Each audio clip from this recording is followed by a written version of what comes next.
সামনে বাংলাদেশে আমাদের জন্য ভয়াবহ সে আরেকটা সিপাহী বিপ্লবের করুণ প্রতি অপেক্ষা করছে। আপনারা অনেকে ভাবতেছেন এইটাও কি সম্ভব? জামাতের ভাইয়েরা অনেকে বুঝে না, বলে কি করে সম্ভব। মনে করাই দেই, শহীদ নিজামী মুজাহিদ সাহেবেরা মন্ত্রী হিসাবে সর্বশেষ যখন সম্ভবত 2006 বা 2007 মন্ত্রী ছিলেন, বলেন তো তার কয় বছর পর তাদেরকে ফাঁসি দেওয়া হইল? 10 বছরও লাগে নাই। রানিং ফুল মন্ত্রী ছিল, লক্ষ লক্ষ মানুষ তাদের সাথে ছিল, তাদের মন্ত্রণালয়ে একটা পয়সার দুর্নীতি বের করতে পারে নাই। 10 বছরের মধ্যে মন্ত্রিত্বের পর তাদেরকে ফাঁসি দেওয়া শুধু হয় নাই, তাদের সন্তানরা তাদের জানাজাটা পর্যন্ত পড়তে পারে নাই। সংখ্যা দিয়ে হয় না ভাই, কোটি কোটি মানুষ দিয়ে সবকিছু হয় না। আজকে আপনারা প্রথম আলোর বিরুদ্ধে বলেন, এই যে আসার সময় বলতেছিলাম শায়েক রে, প্রথম আলোর প্যারালাল কাছাকাছি একটা পত্রিকা কি আমরা দাঁড় করাইতে পারছি? অনেকে বলে আমার দেশের কথা, আজকে শুধু বলি পরশু জানলাম প্রথম আলোর 10 ভাগের 1 ভাগ বিনিয়োগ এবং আর্থিক সংগতি আমার দেশের নাই। 5 কোটি টাকা হইলে আমার দেশে একটা নতুন প্রেস কিনতে পারে, তাইলে পত্রিকাটা ঠিক মতো ছাপাইতে পারে, ভাড়া লাগে না, সেই টাকাটাও তাদের নাই।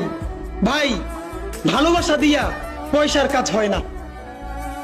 50,000 টাকা যে এই লোকটার স্যালারি, এই কাজ যদি 20,000 টাকা দিয়ে করাইতে চান, কোনদিন 50,000 টাকা রিপোর্ট এবং স্কিল আপনি পাবেন না। ওই 50,000 টাকাই লাগবে। মানুষ মাগনা কাটে 3 দিন, একজনকে দাওয়াত খাওয়ায় 2 দিন 3 দিন, তারপরে আর চলে না। আমাদের আর্থিক যোগ্যতা অর্জন করতে হবে। আমাদের অনেকগুলো প্রতিষ্ঠান লাগবে, একটা প্রতিষ্ঠান না। আমাদের ভাইদের সমস্যা কি জানেন? সে আজকে যদি হাটাজারি মাদ্রাসা দিয়ে কেউ একটা পত্রিকা বার করে, সেই পত্রিকাটাও সে জাতীয় মূলধারা বানাবে না, দেবে দৈনিক হাটাজারি সে বানাবে।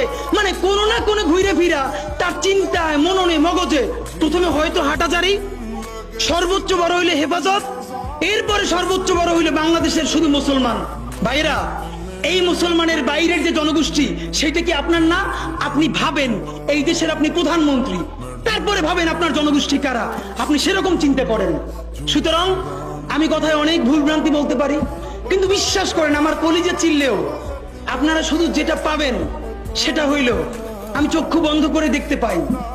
আমরা যদি যোগ্যতা নিয়ে 5-10 বছরের মধ্যে দাঁড়াইতে না পারি, এই ভিডিও, এই ছবি, এই শহীদ পরিবার, এই আহত, এদের জীবন তো শেষ। এদের পরবর্তী জেনারেশনকে পর্যন্ত কি ভয়ানক গণহত্যার শিকার হইতে হবে আমরা চিন্তাও করতে পারতেছি না। সুতরাং বাংলাদেশের স্বাধীনতা, সার্বভৌমত্ব, বাংলাদেশের ইসলাম এবং মুসলমানকে বাঁচাইতে হইলে আমাদেরকে তুমুল যোগ্যতা অর্জন করতে হবে।